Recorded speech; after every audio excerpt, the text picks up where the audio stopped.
আসসালামু আলাইকুম, সবাই কেমন আছেন? চলে আসলাম আরও একটি ভিডিও নিয়ে। আজকে আমাদের আম পাড়া হচ্ছে গাছের। তো দেখতেই পাচ্ছেন এগুলো হচ্ছে আম্রপালি আম, অনেকে রূপালি আম বলে থাকেন। এই আমগুলো খেতে কিন্তু খুবই মজা, যারা খেয়েছেন তারা জানেন।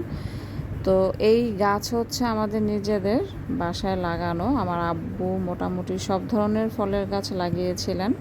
এখন সব নেই, তবে কিছু কিছু গাছ আছে। তো আমাদের আজকে একটা গাছের আম পাড়া হচ্ছে। তো সকাল থেকে পাড়া শুরু হয়েছে, এখনও পাড়া শেষ হয়নি। কিছু নামানো হয়েছে, আমি বলবো 3 ভাগের 1 ভাগের মতো নামানো হয়েছে হয়তো, আরও রয়েছে। তো যেহেতু একটু সময় স্বল্পতা প্লাস আমি ব্যস্ত থাকি, তো শেষ পর্যন্ত আসলে ওয়েট করিনি যে কখন শেষ হবে। তো যেহেতু এখন একটু ফ্রি ছিলাম, তাই ভিডিওটা করে ফেললাম।